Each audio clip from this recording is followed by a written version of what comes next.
This is the story of how Thomas Tuchel's radical approach to managing England is setting them up for failure at the 2026 World Cup. Despite achieving a perfect qualifying record with 11 consecutive wins and 0 goals conceded, the German manager's controversial decisions are creating a powder keg that could explode in North America next summer. England hasn't won a major tournament since 1966, which means 59 years of disappointment, near misses, and heartbreak have piled up on this team. Right now, despite all the optimism surrounding their flawless qualification campaign, all the warning signs point toward 2026 becoming another chapter in English football's endless story of unfulfilled potential. The perfect qualifying campaign, hiding critical flaws. Thomas Tuchel's start as England manager looks absolutely flawless on the surface. After being appointed on October 16, 2024, and officially starting on January 1, 2025, he's overseen something unprecedented in English football history. All 8 of their World Cup qualifying matches in Group K ended in victory. 22 goals scored, 0 conceded, not a single goal against them across 8 games. England became the first European nation to qualify for the 2026 World Cup with an 11-game competitive winning streak, the longest in the nation's entire history. 2-0 against Albania, 3-0 against Latvia, 5-0 demolitions of Serbia and Latvia.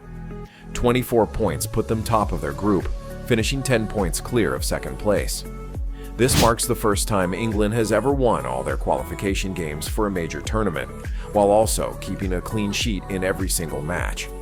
3 times before, in qualification for the 1950 World Cup, the 1954 World Cup, and Euro 2016, they had won all their games, but they always conceded goals. This time, perfect. Absolutely perfect. But here's the problem with perfect qualifying campaigns. They hide weaknesses that only emerge against real opposition.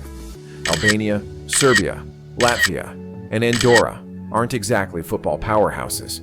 France, the 2018 World Cup winners, and 2022 finalists haven't tested this system. Argentina, the defending world champions, haven't exposed any flaws. Spain, who just beat England in the Euro 2024 final, haven't been on the schedule. None of the teams that have actually won World Cups in the last 50 years, while England has been watching from the sidelines, have had the chance to probe this defense. And underneath this perfect record, Tuchel is making decisions that could tear this team apart. The 2-per-position rule and the talent massacre. November 2025 brought a revelation from Thomas Tuchel that sent shockwaves through English football. He's planning to take only 2 players per position to the World Cup. FIFA mandates 26 players in World Cup squads, and 3 must be goalkeepers, which leaves 23 outfield players. Tuchel's 2-per-position rule means roughly 22 players, which leaves only 1 to 3 wildcard selections across the entire squad. A nation with incredible depth and attacking talent. Tuchel defended this approach by saying, "We are not collecting the most talented players. We are trying to build a team. Teams win trophies, no one else." The logic makes sense for international tournaments. Because they're short, you don't have time to build chemistry, and you need players who understand their roles. Tuchel won the Champions League with Chelsea by building a cohesive unit. But here's the problem. He's applying club football logic to international football with England, a nation that has spent decades underachieving despite having some of the most talented players in the world. World-class talent is getting cut, and we're not talking about fringe players. The Kane, Bellingham, and Foden disaster. November 2025 brought another admission that stunned English football fans. Harry Kane, Jude Bellingham, and Phil Foden cannot play together in Tuchel's system. England's captain, an all-time leading scorer, one of the best young midfielders in the world who plays for Real Madrid, and Manchester City's creative genius, cannot share the pitch. Tuchel explained, "At the moment, if we keep the structure, they cannot play. They can, but not in the structure, not for the balance that we developed." His 4-2-3-1 formation includes 1 defensive midfielder, 1 box-to-box midfielder, 1 attacking midfielder, 2 specialist wingers, and 1 striker. Kane locks down the striker position. Bellingham and Foden both naturally occupy that number 10 attacking midfield role. which means you can only pick one of them, while the other has to either play out of position, sit on the bench, or stay at home. Imagine if France said they couldn't play Mbappe and Griezmann together. It would be absurd, yet that's exactly what Tuchel is doing with three of England's best players. The Bellingham controversy and squad tensions. The relationship between Thomas Tuchel and Jude Bellingham is complicated and sensitive, which is putting it mildly. June 2025 saw a disaster unfold after England lost a friendly to Senegal, when Tuchel called Bellingham repulsive. An apology came later, but the damage was done, and according to reports from Sky Sports, the two men had not met face-to-face since that June incident, even as late as November. October 2025 brought another controversy when Bellingham was left out of the England squad. He had recently returned from shoulder surgery in July and was still building match fitness, having started just one game in 4 appearances for Real Madrid. Tuchel cited his lack of game time and rhythm as the reason, but the timing raised eyebrows given their strained relationship. November saw Bellingham return to the squad, but tensions remain, and Tuchel wasn't even at Anfield on November 26, 2025, when Bellingham played for Real Madrid against Liverpool. Bellingham's response to questions about his England situation after that match was brief and pointed, suggesting clear frustration. Sky Sports reported that Bellingham being overlooked for the tournament itself would be inconceivable, but Tuchel has already shown he's willing to leave him out, and if the system can't accommodate both Bellingham and Foden, and Tuchel only has 1 to 3 wildcard spots in the entire squad, what happens then? Phil Foden's situation is just as precarious. He asked to be left out of the England squad in June 2025, citing personal and emotional issues, and he's been trying to work his way back into Tuchel's plans ever since. Foden's competing with Cole Palmer, Ebereki Eze, and Jared Bowen for potentially just 1 wildcard attacking spot. England could go to the World Cup without either Foden or Bellingham, or they might take one, but not the other. No matter what Tuchel decides, someone world-class is going to be upset, and that creates resentment that builds into an environment where teams don't thrive at tournaments. Critical depth problems in key positions. Beyond the squad selection drama, England has fundamental weaknesses in 2 critical positions that elite teams will exploit. Harry Kane is 32 years old and will be England's starting striker. But what happens if Kane gets injured? And what happens when England needs to rest him, given that Tuchel has talked extensively about how the extreme temperatures in North America mean substitutions will be vital? The backup options are dire. Ollie Watkins of Aston Villa scored only 1 goal in 10 Premier League games as of November 2025. Dominic Solanke of Tottenham has been plagued by ankle injuries all season.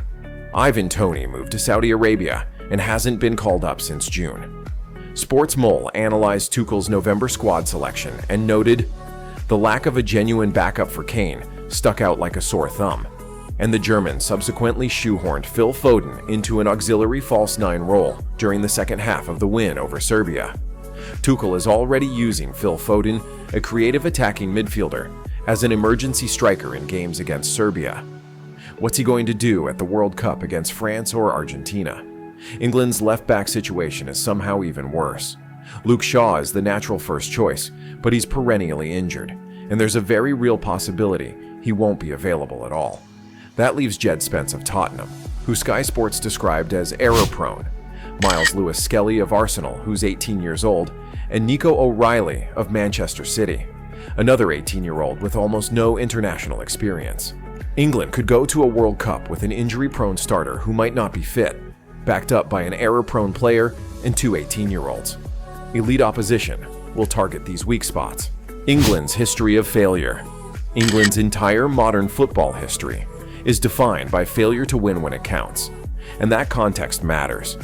1966 was the last time England won a major tournament, 59 years ago. Since then, decades of disappointment have piled up.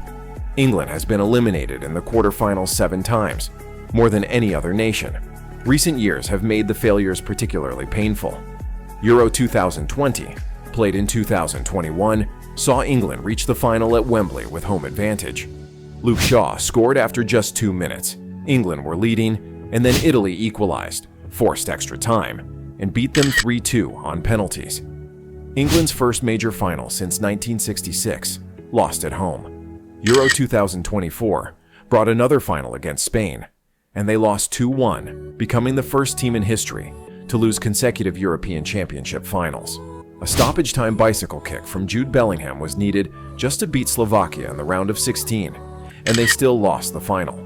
The 2022 World Cup saw England lose to France 2-1 in the quarterfinals, and Harry Kane missed a penalty. England's penalty shootout curse at major tournaments reads like a horror story. 5 losses in 7 shootouts. This is a team with a psychological weight of almost 60 years of failure hanging over them, and adding internal squad drama and controversial selection decisions to that pressure doesn't make them stronger. It makes them more fragile. Why this will fail? Squad depth issues are critical because England has no reliable backup striker and a left-back situation held together with tape and prayers, and these are fundamental weaknesses that elite teams will exploit. The squad selection policy is creating unnecessary drama by guaranteeing that world-class players will be left out, which creates resentment from players, fans, and media, and that pressure builds into an environment where teams don't thrive. The inability to play Kane, Bellingham, and Foden together is a massive tactical limitation, and Tuchel's system can't accommodate 3 of England's best players, which means he's either compromising his tactics or compromising his talent. The Bellingham situation specifically is a ticking time bomb because you have a manager who called one of his best players repulsive, who left him out of squads while their relationship remained strained, and who hasn't even met him face-to-face in months. When things get tough at a World Cup, when England are losing a knockout game and desperate for a goal, that's when fractures in the squad become chasms. England's historical record shows they crumble under pressure, and the competition is simply better.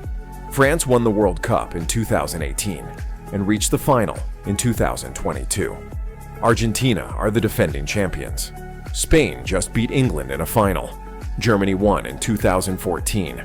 Brazil has won 5 World Cups. These teams know how to win when it matters, and England doesn't. Thomas Tuchel has done an incredible job in qualification with 11 straight wins and 0 goals conceded. But qualification doesn't win you World Cups. And everything underneath that perfect record, the squad selection philosophy, the tactical limitations, the interpersonal drama, the depth problems in key positions, all of it points toward the same conclusion. England will arrive at the 2026 World Cup with the best qualifying record in their history, a manager who won the Champions League, world-class talent in several positions, and the hopes of an entire nation desperate to end 59 years of hurt. But they'll also arrive with a backup striker who can't score, a left-back situation that's a disaster waiting to happen, world-class players either left at home or sitting on the bench, and a manager whose rigid tactical system prevents him from using his best talents together. Unresolved conflicts between the manager and key players will come with them, and the weight of decades of failure will press down on every decision they make. When England faces real opposition in North America, when they're playing Argentina or France or Spain in a knockout game, that's when we'll see whether Tuchel's philosophy holds up. Based on everything we know right now, based on England's history, based on the decisions being made today, the answer seems clear. England will fail at the 2026 World Cup, not because they lack talent, not because they don't have a good manager, but because they're making the same old mistakes in new ways, creating problems that don't need to exist, and walking into a tournament carrying the weight of history without doing everything possible to give themselves the best chance to finally break free from it. This is the story of how a perfect qualifying campaign is masking the cracks that will shatter under the pressure of a World Cup. And when it happens, when England are on that plane home earlier than they should be, we'll look back at these decisions and wonder why nobody saw it coming, because it's all happening right in front of us, right now.